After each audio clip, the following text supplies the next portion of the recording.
Hi, welcome to 90% Knitting. This is episode 284 and I'm Lisa, also known as Fiber Nymph across most of social media. So I will put my screen in here that lets you know where you can find me on social media and how to contact me if you'd like to. Okay, today is Monday, June 11th. I did not record last week. I would have, but I didn't feel like it. I love recording and talking to you guys, but last week I just wasn't there. So I didn't. I took the week off. But I'm here today, first thing in the week, mostly because I'm not going to be here later in the week, and I'll talk about that a little bit later. But anyway, we're back inside today, obviously, because it is sort of rainy. The rain has stopped now, but it's been raining pretty steadily all morning, and it's going to start again a little bit later. So everything is very drippy outside. So we're back inside the porch room this week at the mountain house.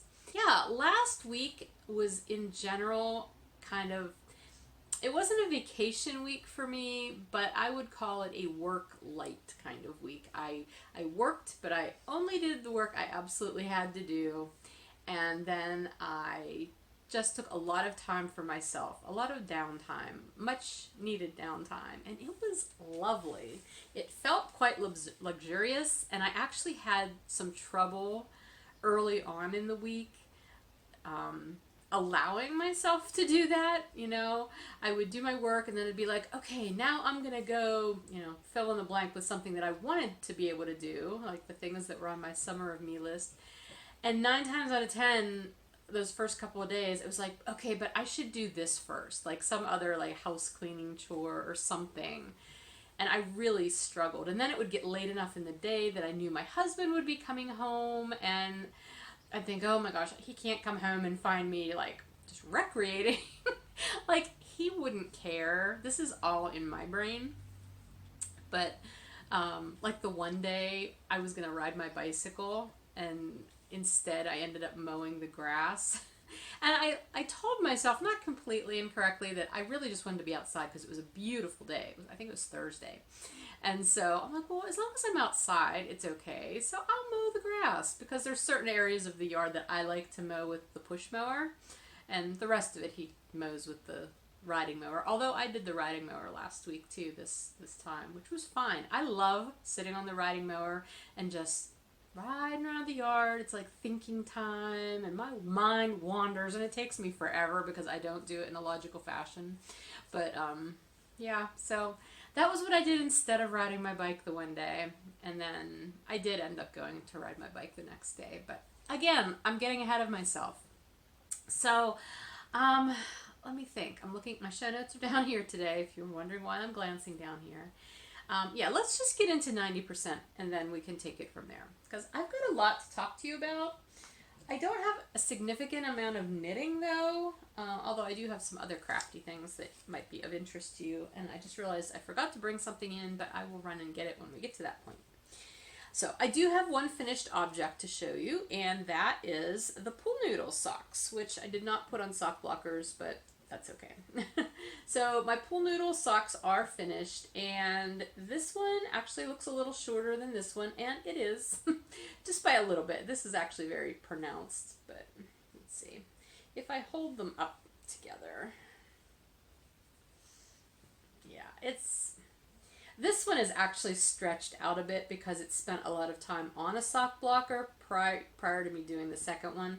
So I think once I soak these, the difference won't be quite as pronounced, because this one even looks narrower, and it's not. It's the same number of stitches. Anyway, this was the Pool Noodles colorway, which was my exclusive colorway for the Down Cellar Studio splash pad party this summer.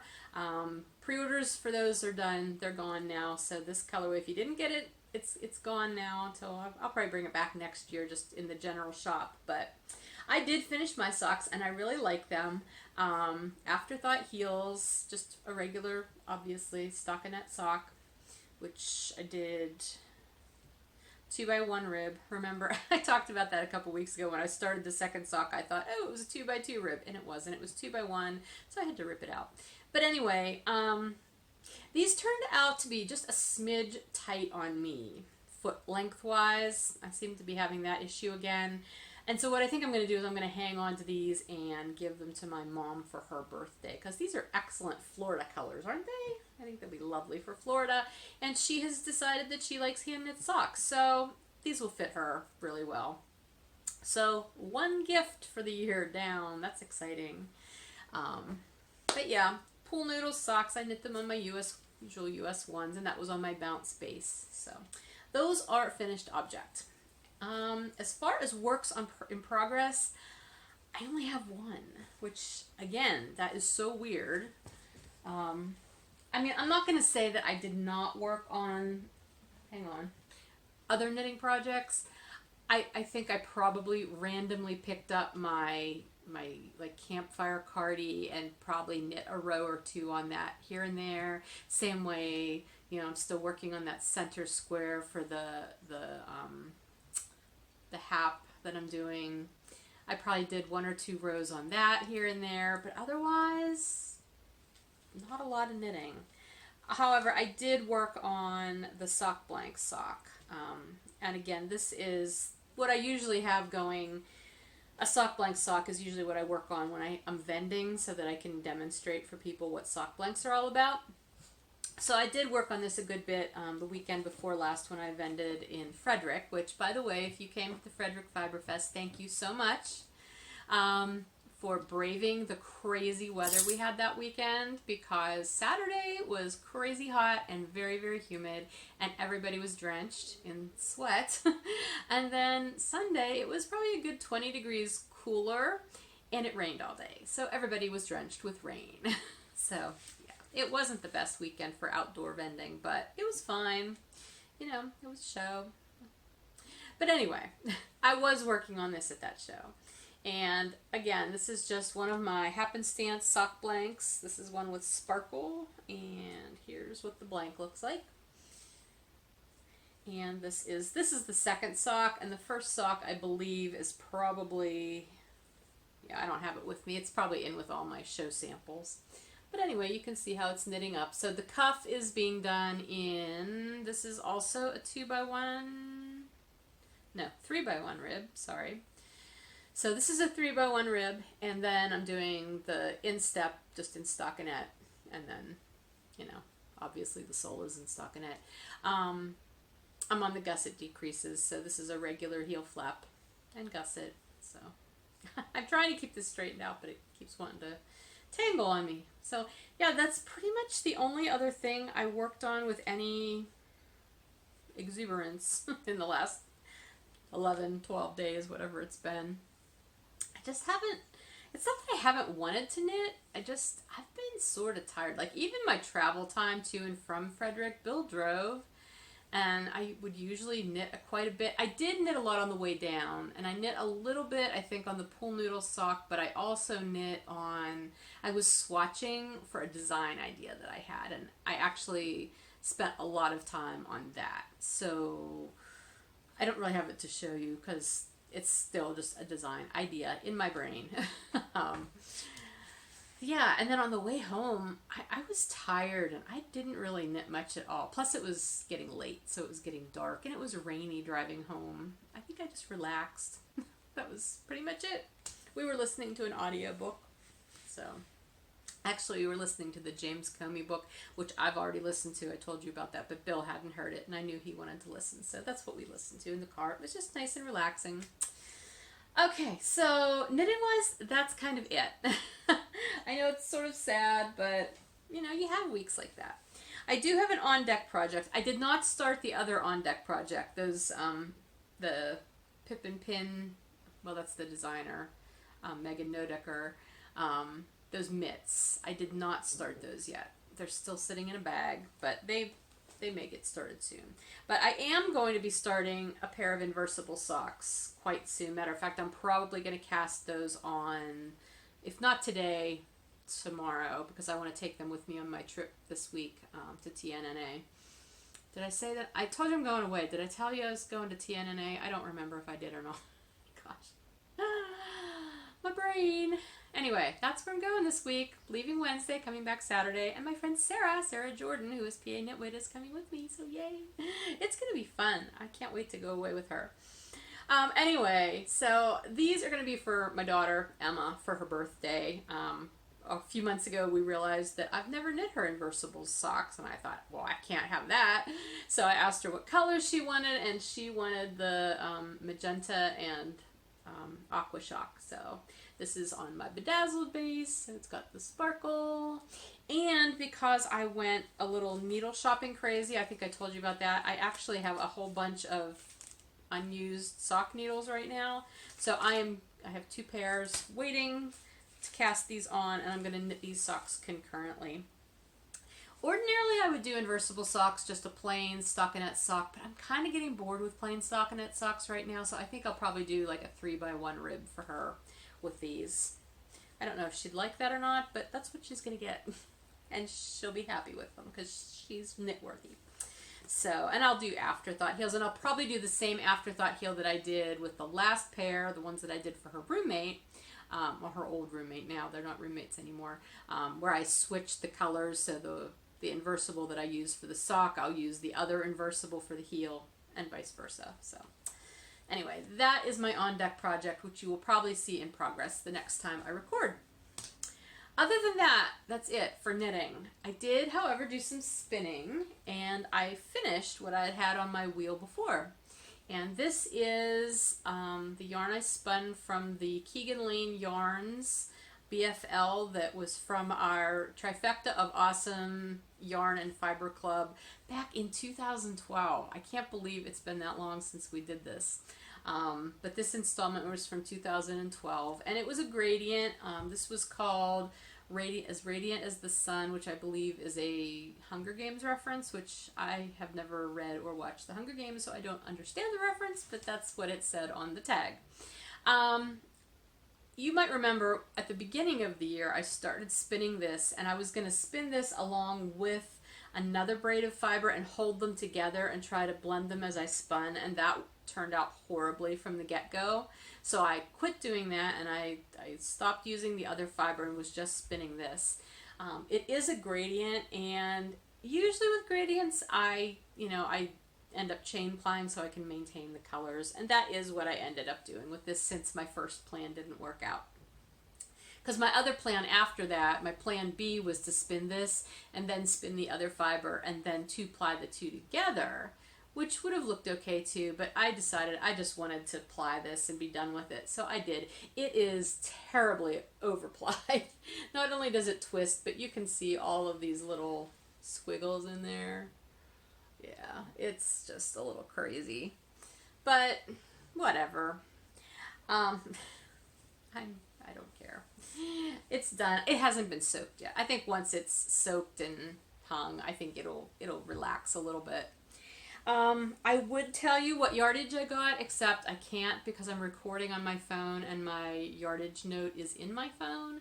I want to say it was somewhere around, I don't know, maybe 260-ish yards. And I'm going to say it's probably a sport weight at this point. Somewhere a sport, maybe a really light DK in some spots.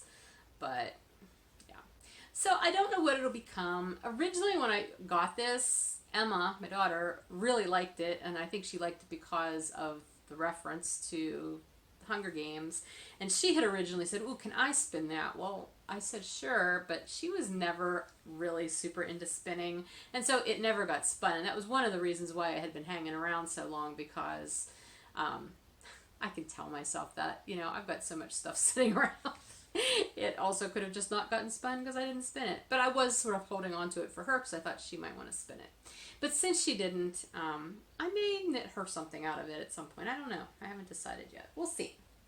But that is a finished spinning project. So I do have on my wheel now the other fiber that I had pulled out when I was going to originally spin those two together. And that is some Unwind Yarn Company mixed BFL in a really pretty, yeah, I can't even, oh here, yeah, I can show you because I had to take that bobbin off. This is all I've spun of it so far, but isn't that pretty? It's a really, the braid is darker than how it's spinning up because it always gets sort of diffused once you start spinning it.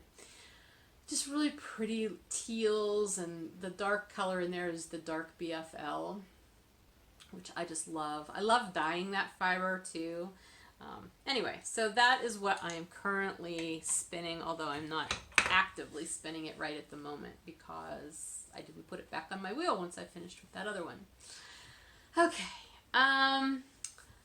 hold on to your hats, folks, because I worked on another craft this week.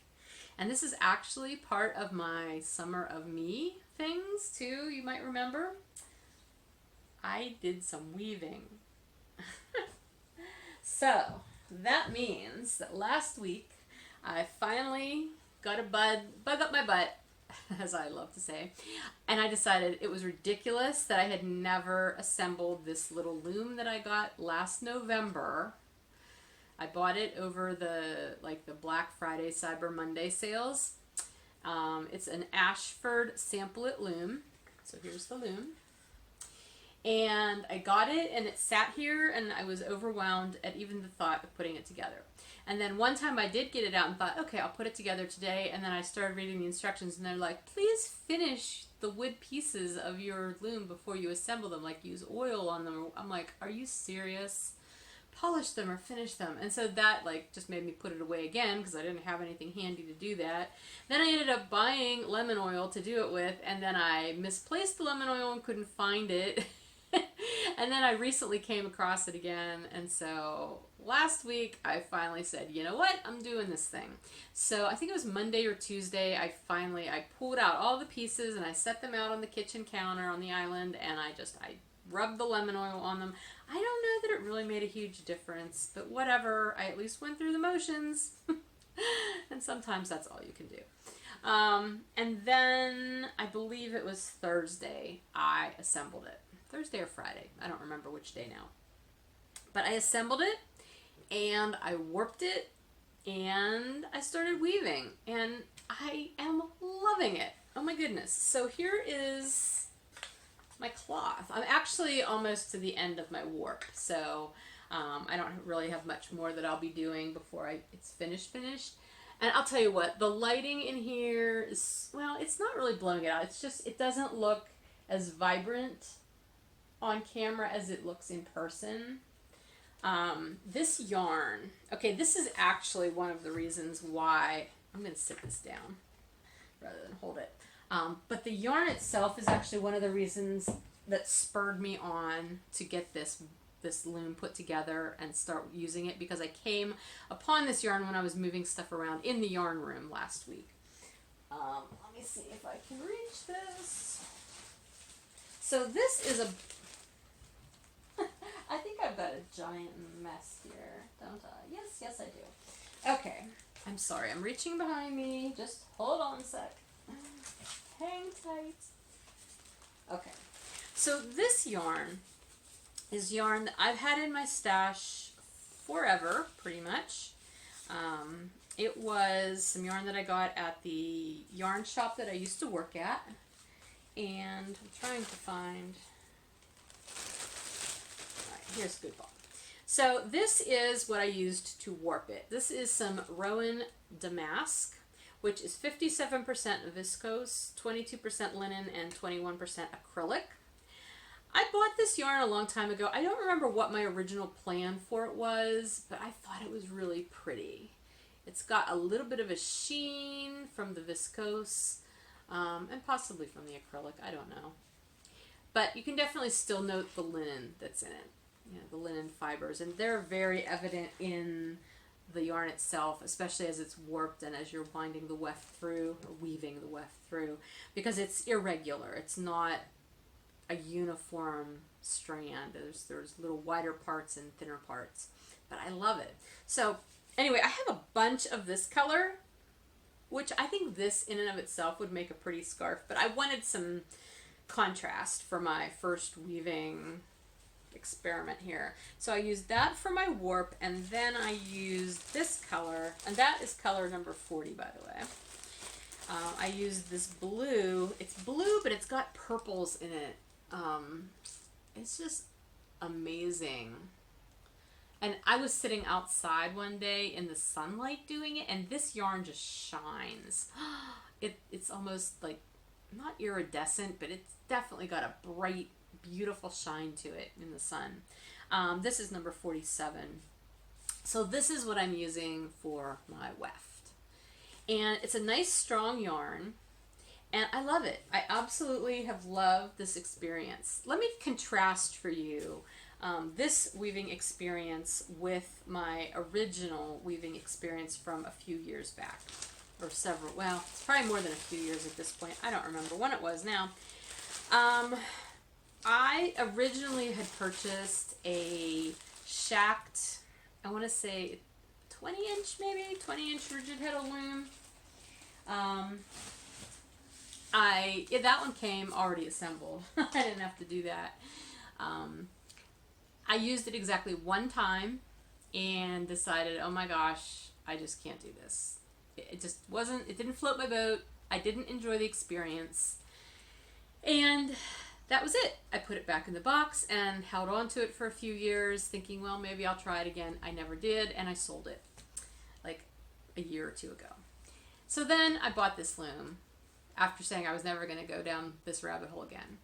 So I bought this little loom, which this is only, I think this is like a 12-inch loom, and the weaving space is more narrow than that. I'd say this fabric is probably turning out to be about 9 inches wide.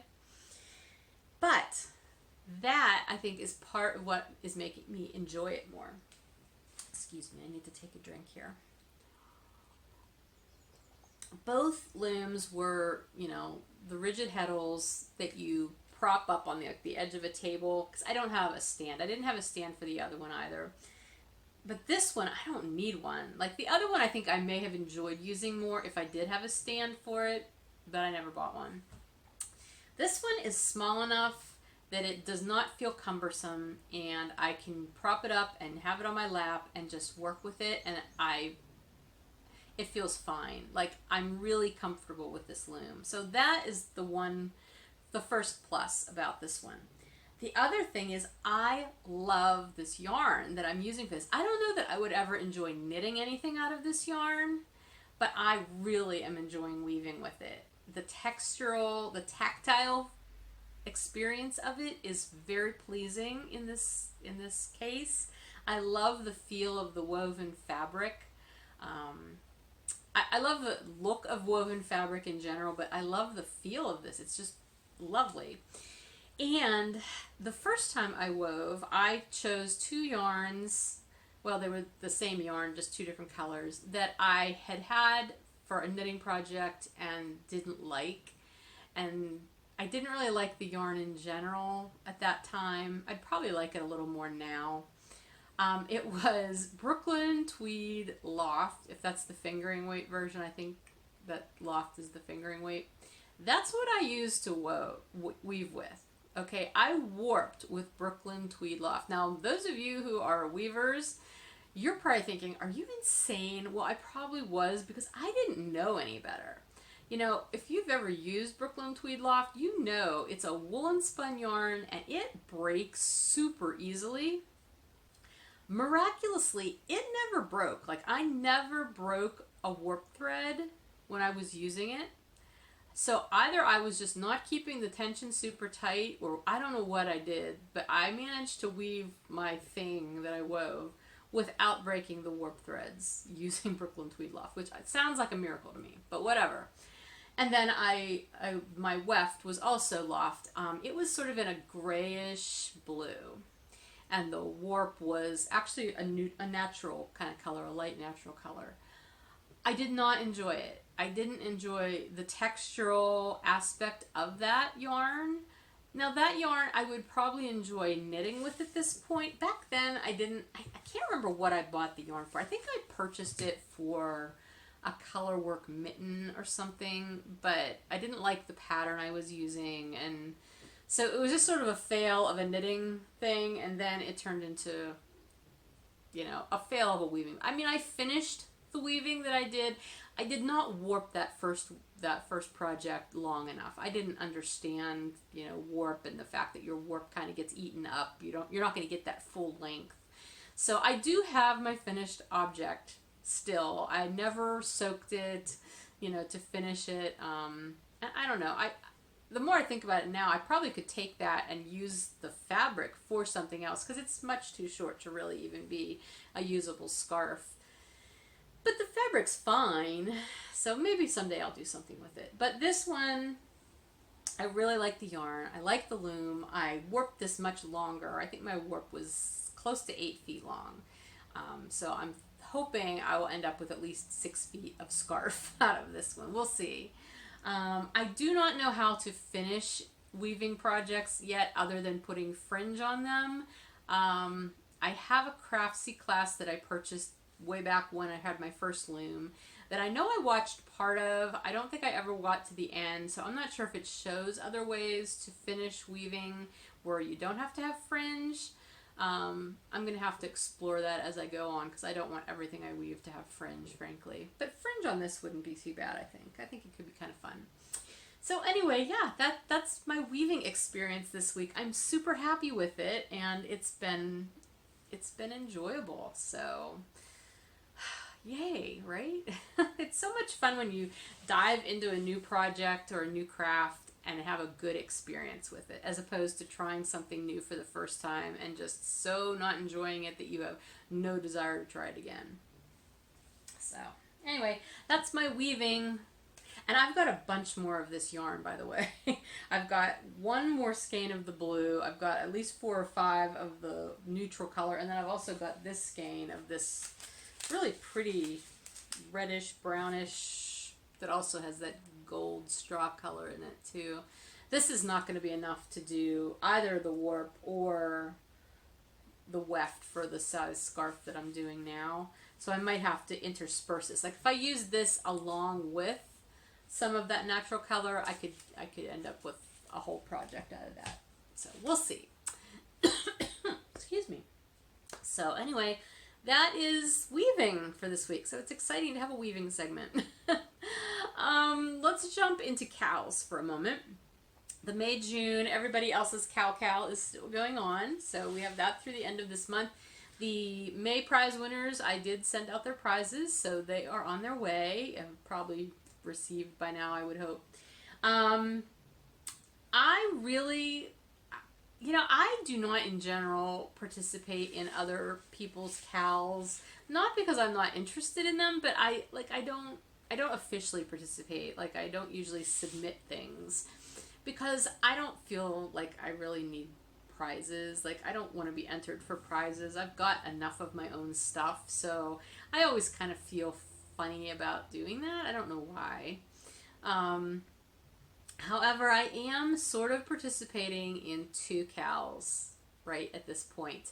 The first one is Sarah, who does the Yarns at Yinhu podcast. Her last episode, which it's an audio podcast, her last episode she talked about, she had interviewed 2 of her students from the school where she teaches, and they have sorry, my computer just made a sing-songy noise. A talented and gifted program where the kids can kind of put together their own program for credit classes at certain points in their high school career, as I understand it. And so she works with mentors 2 students who were doing like fiber arts, independent study, for lack of a better word. And the one girl, young woman, girl sounds like little girl. These are high school young women. She is working on her gold award for Girl Scouts, I guess. I don't know much about Girl Scouts, but I believe that's what it is. And part of her project is collecting like hats and scarves and warm, cold weather wear to keep the homeless warm. And so she's collecting that kind of stuff. And so I did write to Sarah and I said I would love to donate some things for that because, number one, I knit charity hats a lot. I don't usually have a specific charity in mind for them, and then I end up hearing about one that somebody's doing and I send them off. So I told her I'd love to send some of my stuff off to her, so I will be doing that. And the charity hat that I have on the needles now, which I've not yet finished, I think I worked on that a little bit on the car trip too down to Frederick, but I kind of was designing something on the fly and it wasn't working, so I need to rip some of that out. But anyway, once that hat's done, I'm going to send off a package to her. So that's one of them. And then the other one which I've never actually participated in these knit-alongs because I'm usually a sponsor for them. But it's the Downseller Studio Splash Pad Party. I'm not really taking part in the actual whole Splash Pad Party at this point, but on Jen's last podcast, the Downseller Studio podcast, she talked about the Splash Pad Party X Games, which is a collection of 8 different events. And I printed them out, but you can go to the Downseller Studio podcast group on Ravelry, and there's a thread there, and you can click and find the link that shows you what you have to do. There's basically 8 different knitting or crafting. I think it's knitting and crochet. I don't know if anything else falls into the category, but anyway, or into the allowed crafts. 8 different challenges, essentially. So there's 8. One of them you have to do 18 of something. So there's a lot of projects, but they can all be pretty small, but they all have to reach there's a certain criteria for each one. But the fact that they're small, that makes them feel not overwhelming. Or they can be small. They can be as small as you want them to be, actually, or as big as you want them to be. So I think I'm going to try to do the X Games, just for the fun of it, you know? I'm not doing Stash Dash this year, which always made me driven to try to get stuff done. And I told you why I'm not doing that, just because I don't want that kind of pressure on myself. But this doesn't seem like this would be the same kind of pressure. It's like by the poolside is one of them. Knit with a cool color, blues, greens, or purple. Okay, so knit what? Anything. You can knit anything. I could knit a dishcloth real quick out of those colors, and that would be perfectly acceptable. What does it say? Knit, okay, the bar. Refresh yourself with an ice cold beverage of your choice. Knit a cup or mug cozy or anything beverage related. You can knit a coaster, like easy things and useful things too. So I think it'll be fun. I don't have any idea what I would do 18 of. I'll have to think about that one, but yeah, I don't know. It's something fun I think I want to try to do. So those are the 2 knit-alongs basically that I am participating in. So that falls into our knit-along too, the everybody else's cow. I wanted to mention July, since I know we're still at pretty much the beginning of June, but I wanted to give you the heads up about July. July, I will be taking off from doing any knitting or general crafting related cows like we've been doing all this year. July is going to be spinning centric, okay? In the Ask a Question or Do You Have Any Questions thread recently, Super Crafty Girl asked if I was planning on having a Tour de Fleece team. And I will answer that now. No, I'm sorry, I'm not. I've never sponsored a Tour de Fleece team, not because I don't like Tour de Fleece. I love Tour de Fleece and sometimes do participate in it, usually unofficially again. I'm just not organized enough to sponsor a team. Honest answer. So, it's not that I'm not organized enough. I don't have the time to dedicate to doing that. That's more the issue. So anyway, but what I am going to do is I am going to make July our spinning month. It's going to be the unofficial Tour de Fleece spin along. So if you are taking part in Tour de Fleece, I would love it if you would take part in our chatter thread for this as well. Share what your plans are for Tour de Fleece, what you're spinning on. I'd love to see your spinning. Sarah, I would love to see your spinning. Sarah, PA Knitwitch, she's a fabulous spinner. Love seeing her projects. Everybody, I would just love to see your projects, so please share them in that thread. That is another thing that I am hoping to participate in this summer. Again, you see, I take away one pressury thing and then give myself 3 other ones. I'm weird that way. It's a perversity. It really is. It must say something about how I function, how my brain functions. It was funny. I texted Sarah yesterday about something totally unrelated, but basically the underlying premise of it was I had this great idea and then it ended up turning into a ton of work for me. And she replied with something like, well, you probably wouldn't be happy if didn't make you a little crazy, or it wouldn't be you if it wasn't a little crazy, something along those lines. I know I'm totally butchering what you said, Sarah, but anyway, that's kind of true. It's actually really true. I guess that's just my personality. I don't enjoy not doing anything. This past week was a prime example of that, because I was trying so hard to take downtime, and I literally had to try to take downtime because I just felt like I needed to keep working. It's weird. I don't know when that part of my personality developed, because I don't know that I was always like that. I don't know. Anyway, where am I going with this? Oh, Tour de Fleece. So I did not write down the actual dates of Tour de Fleece, but it's the majority of July, and it runs in, congruent with the Tour de France bicycle race every year, and it's a wonderfully fun event. Again, I have never participated officially with any teams in the Tour de Fleece group. I usually do it just unofficially, and I have fun with it. The whole thing is to set up challenges for yourself, like what you want to spin. And the days where they have challenges in the race, you're supposed to set a challenge for yourself. And if if they have rest days, you're supposed to rest, things like that. And it worked, it's fun. I rarely ever, there was one year, I take that back. I think it was maybe the very first year I did Tour de Fleece, first or second year. I was part of a Ravelry group that was running a Tour de Fleece team, and I did actually participate with that. And I did do it that year. That was back before I had my business, and I had a lot more free time. So, yeah, I did do it that year. I kind of forgot about that. But anyway, I'm gonna do it as much as I can this year. I think it'll be fun, and I would love it if you would come along on our unofficial Tour de Fleece chatter thread anyway. I'll do a couple prizes at the end of it. Fibery prizes, so join in. It'll be fun. Pamela, I know you want to join in, don't you? Yes, you do. Okay. New things. Oh my goodness. I do have new things to show you. I may not have knit a lot, but I've purchased things. Matter of fact, some of this I actually had the last time I recorded it, and I totally forgot to show you. So I'm going to show you that first. My basket of new things here is overflowing. Okay, so first of all, I watch, I'm going to totally forget the name of your podcast.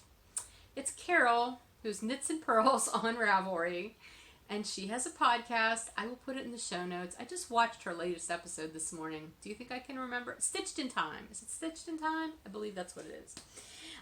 Anyway, a few podcasts ago, she showed some socks that she was working on out of some West Yorkshire Spinners birds yarn in the,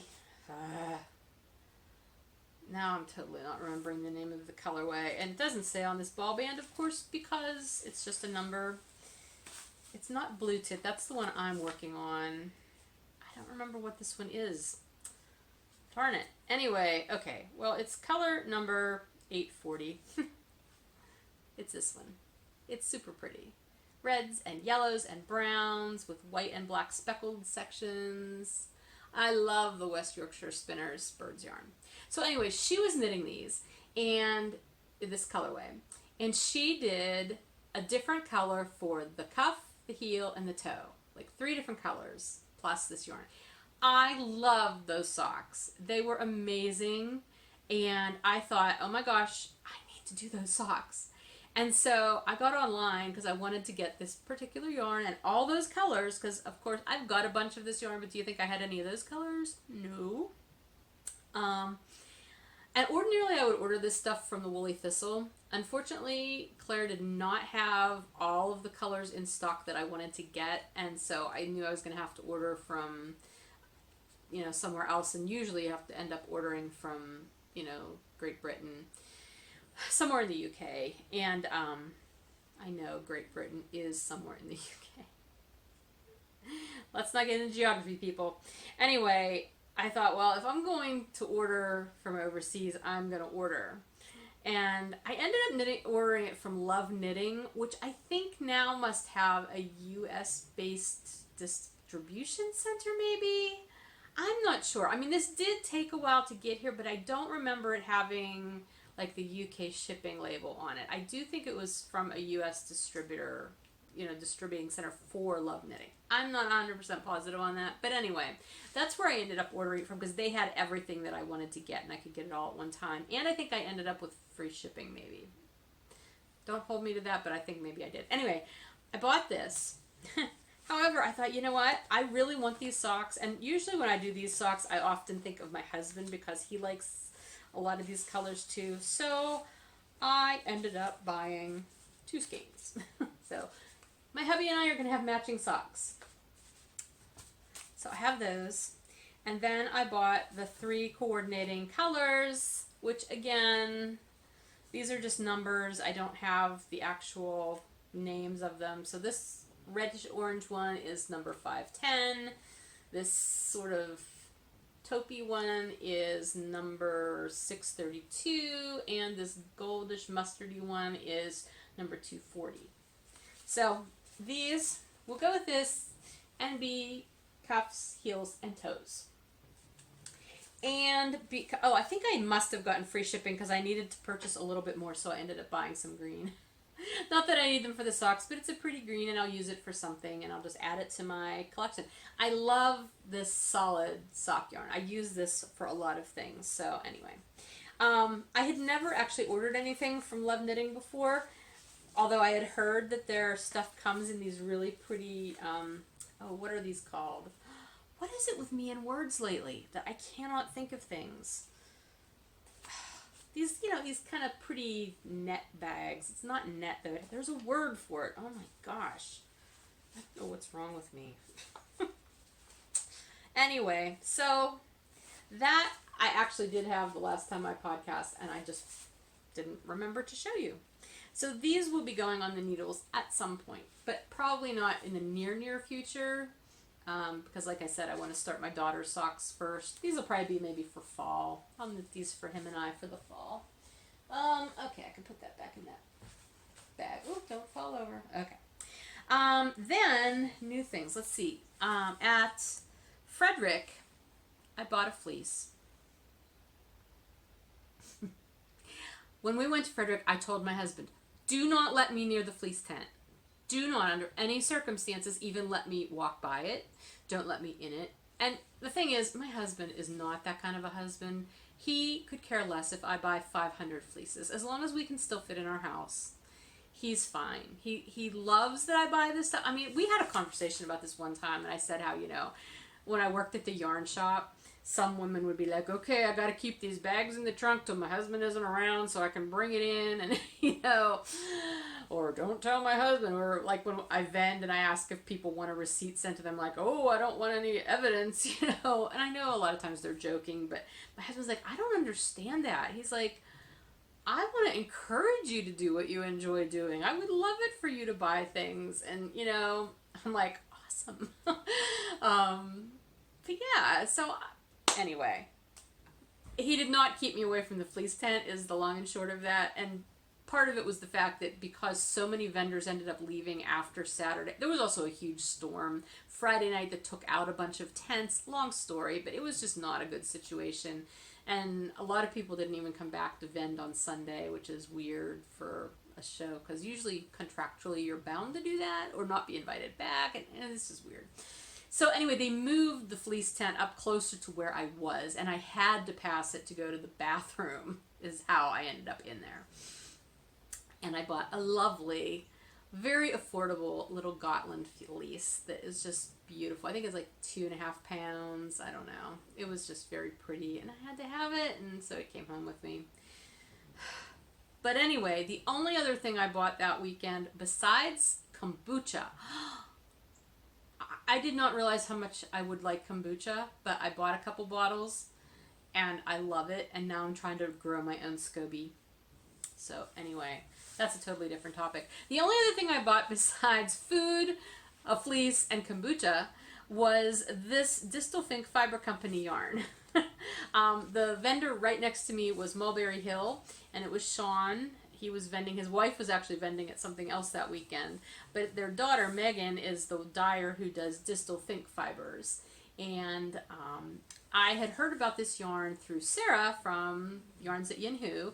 A couple of her designs that she's done used this, and I know they've done kits for her for that.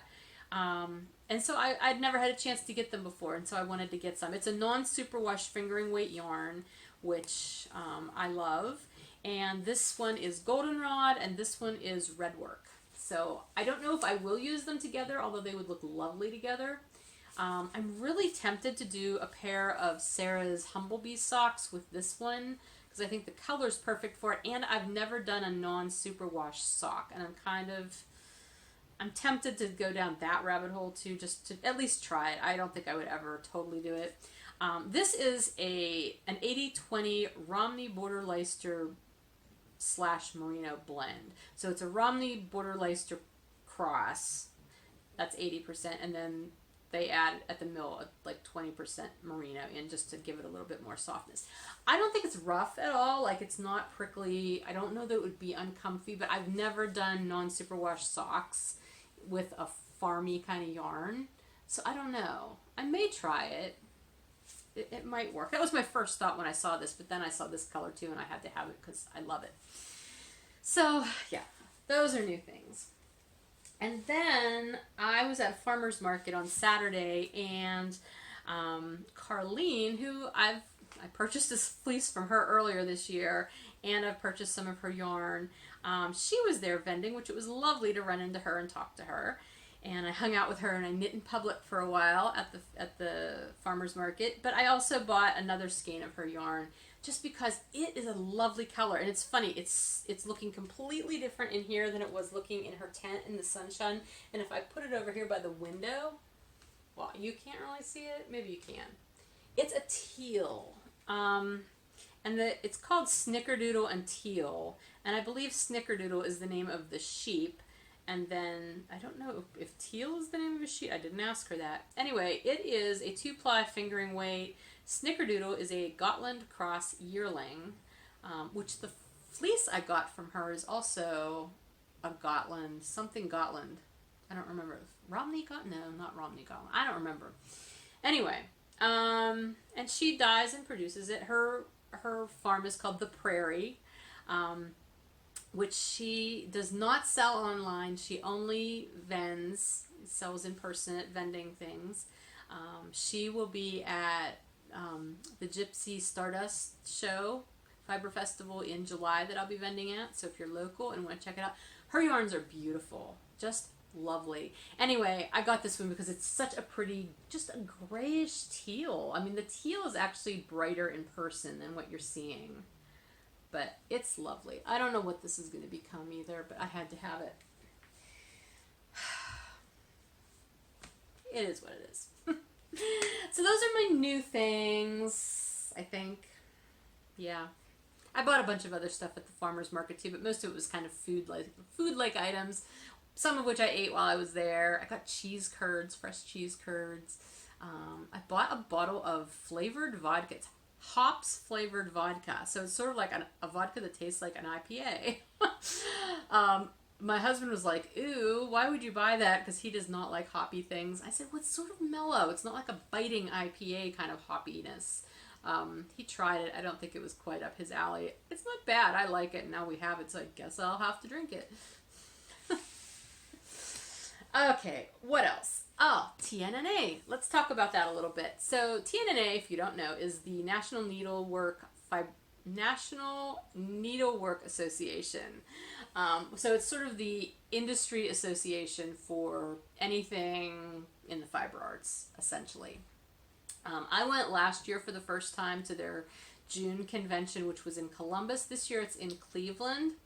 And Bill went with me last year. He is unable to go with me this year, but Sarah is going with me this year. So that's very exciting. I'm happy to be able to take her because she's never been before. And since she and I collaborate a lot on things, I thought that would be most appropriate. We are both taking classes. I'm taking 3 because I'm insane, and 2 of them start at like 7:30 in the morning. But that's fine because I'm used to being up early anyway. I'm taking 2 classes with Gail Zucker that I'm super excited about, because if you don't know, Gail Zucker is like this fabulous photographer who does a lot of photography for a lot of the... See, I was going to look up specifics so I didn't have to just keep talking in generalizations. You've seen her photography. Let me just put it to you that way. She does a lot of the photography that you see in a lot of these magazines, like... See, I don't even want to name a magazine because I don't know for sure, but like these indie published, like I think she does Brooklyn Tweed photography, like for his yarn line and pattern books. I don't know. See, I'm talking because I did not take the time to look up the specifics. I just know she's a really, really well-known, excellent photographer, and I can't wait to take these classes with her. One is photography related, the other one I believe is social media related, and then the third class I'm taking with somebody else I believe is also, because I can't remember the specifics of that either. I swear something has happened to my brain that I just can't focus. It's like this midlife fog thing. I'm telling you, it's a real thing. The struggle is real, ladies and gentlemen, just so you know. Anyway, I think the other class is also, it's something about using hashtags efficiently or something, or effectively. I don't know. It's funny though, you know, like I feel quite adept at both photography and social media. I did take a fairly extensive photography course quite a long time ago. I'd say 10, 12 years ago, back when I had my first DSLR. And so I know my way around a camera. And I feel like I do pretty well at taking pictures.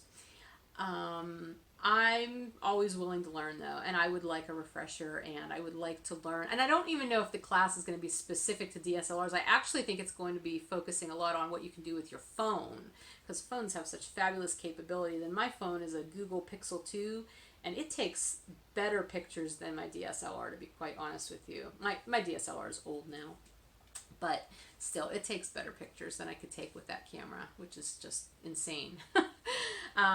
So anyway, I'm taking those classes. And the other thing too, social media. I've been a part of social media since it started, really. And so I feel like I'm pretty adept at that.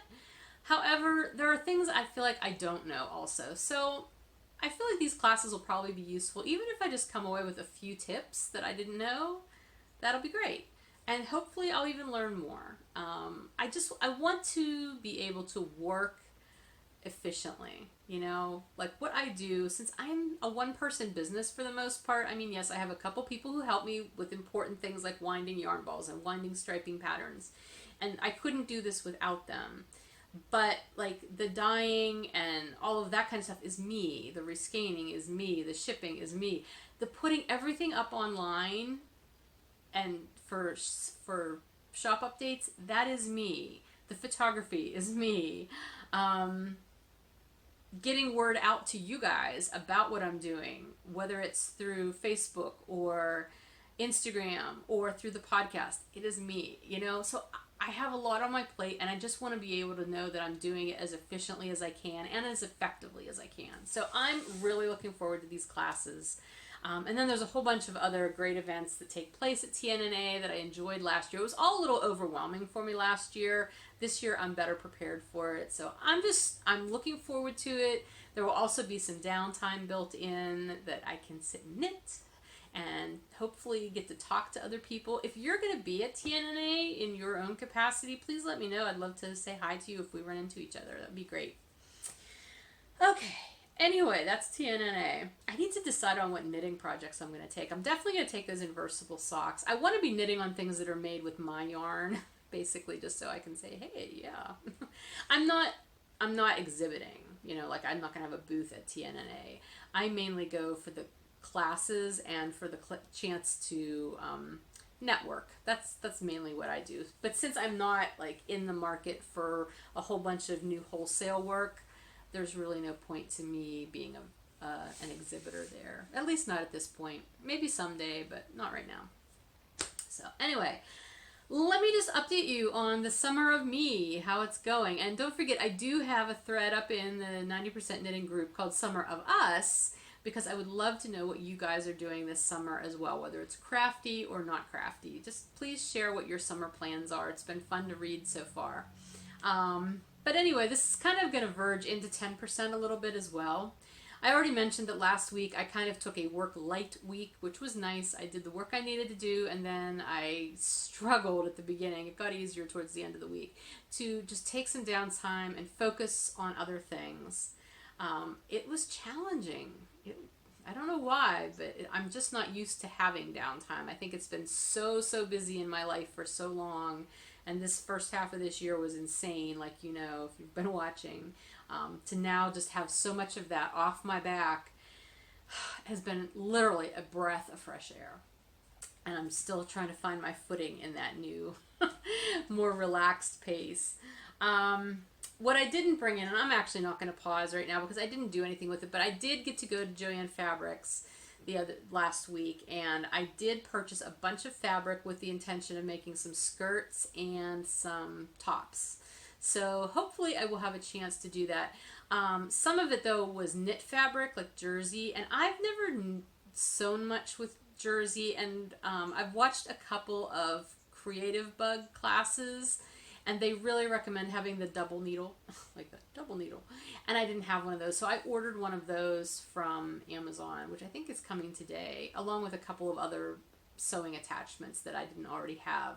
So I didn't want to start any of those projects until I had the right tools anyway, as much as I was really like chomping at the bit to dive into it. But it turned out okay because I didn't really have time. I didn't even have time to wash the fabric yet. So it's all good.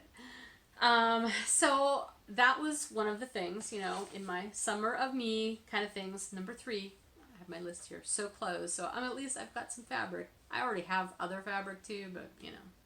And I guess that kind of related to that. I was watching a couple of Creative Bug classes. Since I'm paying for this Creative Bug membership, I might as well use it, right? Some are better than others, but I think that's probably par for the course for those kind of things. Let's see what else. I assembled my loom and I wove, which I already showed you. So that was number 4 on my list, so I'm doing well there. I did ride my bike last week. I got my bike out and went riding for the first time. It's funny, I was trying to take some video along the way with my phone. I have a phone holder on my bike that I usually use because I have a Map My Ride app that keeps track of like how far I go and my average miles per hour, things like that. And I like to have that up.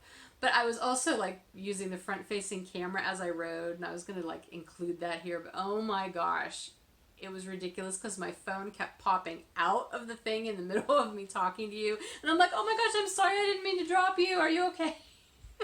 It was just a lot of ridiculous. I probably will not put that in here, I don't know. If you see it at the end, you see it, but don't count on it. But I did get to ride my bike. I went out, I rode a little over 10 miles, which I thought was quite ambitious for my first ride of the season. But you know what? I felt fine the next day. It didn't hurt me, and my back felt great. Riding my bike always makes my back feel pretty good. Which is why I decided to start with my bicycle instead of the kayak, because last year, towards the end of when I was kayaking, it was really hurting my back to lift my kayak up and down off of my car, which it's not a heavy kayak. It's only like 35 pounds maybe, but it's awkward because it's big and long, and so I just wanted to ease into this. But I think I'm going to try, I don't know if I'll get out and kayak tomorrow because I have a ton to do before I leave Wednesday, but there will definitely be kayaking in my future. And the other thing I'd like to do is hike, because we've got lots of hiking trails. That's the thing. We've got biking trails, like Rails to Trails, trails around here. We've got tons of hiking trails. The Laurel Highlands Trail is like right down the road, like a couple of the access points. So yeah, I just have so much I want to do. And there's plenty of little lakes around here for me to paddle on. I just have to be explorative and find them, and not be freaked out about paddling on a strange lake by myself. I don't know why I find that intimidating, but I do. Anyway, alright, so I rode my bike. I also planted most of my container garden, which you cannot see from here. I wonder, let's see. Can you see? Yeah, see? Okay, so right there, that is a planter that we had, and I have like some herbs in that. And then next to it, you can't see because there's pine trees in the way, but all along here, I have bigger pots, and that's what I put tomato plants and some pepper plants, and I bought a squash plant. So yeah, that's gonna go well. I think you could probably grow squash in a pot. I don't know, in a container. Gotta stop saying pot. Container gardening. Anyway, so yeah, I could not find a few of the herbs I wanted. I got these plants at the farmer's market. There was a few herbs I couldn't find, like basil. There was something else I can't remember now. But anyway, I can pick them up eventually and put them in. So, yay, got that started. And I went to the farmer's market on Saturday, which I already mentioned to you. And that was a lot of fun. I also saw Rebecca, who does Dusty Tree Soaps. She vends there all the time, so it was lovely to see her. Hi, Rebecca. Yeah, so I told my husband he needs to come with me the next time I go because it's huge and wonderful, and I think he would really enjoy it too. And then he and I went out to dinner last night. We actually, it was a nice dinner. It wasn't like, hey, you want to go grab something to eat because neither of us feel like cooking. It was actually like a premeditated, hey, let's go out for a nice dinner. And so we did that, and that was lovely. Other than that, 10%, I already mentioned, I'm trying to grow my own SCOBY. SCOBY, in case you don't know, this is a fermented foods kind of term. It stands for symbiotic culture of bacteria and yeast, which sort of sounds gross. And a SCOBY looks kind of gross because it's a squishy thing. But it's like a culture. It's a living culture kind of thing that has all kinds of valuable nutrients and enzymes, and I'm probably saying the wrong words, but it's like when you get yogurt that says live active cultures. That's kind of what you're getting with kombucha. So you grow this SCOBY, which I was informed by the people I bought this, which was Hex Ferments, and they're out of Frederick actually, that you can grow your own SCOBY by taking already made SCOBY, bottled SCOBY, and bottled kombucha, and pouring about a cup of it in a jar, and then you cover it with just a loose weave cloth and put a rubber band over it, and you just let it sit. Now, some things I've read also say you can put like a tiny bit of it's called a sweet tea. You brew a tea with a little bit of sugar or honey or something in it, and let it cool, and you add that so that the yeast and bacteria, I guess, has extra sugar to gnaw on as they're growing. But it's not essential that you do that, from what I heard. So I just did it the easy way, and I poured the kombucha, because I bought 2 different bottles, and I poured some of each into 2 different jars. I figured, hopefully, fingers crossed, one of them will produce a SCOBY for me. I think it's working. It's only been a few days, so I'm not totally sure, but it looks like there's something kind of growing in there. That sounds gross, but it's really not. It's very interesting. And as I was talking to the guy from the kombucha booth, or the Hex Ferments booth, they had other fermented foods too. He was very helpful and just talked to me a lot, and I actually ended up buying a book too. I think it was called Wild Ferments or Wild something, I don't know, something about fermented foods. He was telling me a lot about it, and he was using a lot of scientific terminology that was way over my head. But I said, so basically it's like growing your own pet that you can then eat. And he's like, yeah. So we'll see how that goes. Maybe I'll name them. I don't know. Other than that, we're going to jump into shop news, which I don't have a lot. First of all, I will apologize that I have not put anything in the shop yet. After Frederick, I have to say, my tent held up super well. I did not have anything get wet other than a few items that were right under a tag that was hanging in a seam, and water did wick down through there, and those things got just a tiny bit damp. They didn't get soaked or anything. I fared much better than a lot of other vendors who ended up with very, very wet products. But by the time we got home, everything just felt damp. It wasn't wet, but it definitely needed to air out to make sure that everything was dry. So I did not want to list anything in the shop last week until I knew I had everything dry. Again, nothing was soaked, nothing was damaged in any way. I did replace labels on those few items that had actually gotten, water dropped on them. But otherwise, everything's fine. I just wanted to make sure everything was completely dry before I started listing anything. So that's why I did not list anything last week. I do have a good number of items that I'm going to be listing in the shop that is out of my show inventory right now, because I don't have another show until mid-July, and I plan to restock certain things, so I'm going to put these things in the shop right now. I'm not going to do that though until I get back from TNNA, because it would be silly for me to put them up today or tomorrow and then turn around and not be able to ship anything for 4 more days. You know what I mean? I don't want to do that. So I will add things to the shop next week. I do have some other colorways that I want to dye up specifically for the shop, but they will probably be coming a little later in the month. So I do apologize that it's been quite a while since I've done regular shop updates.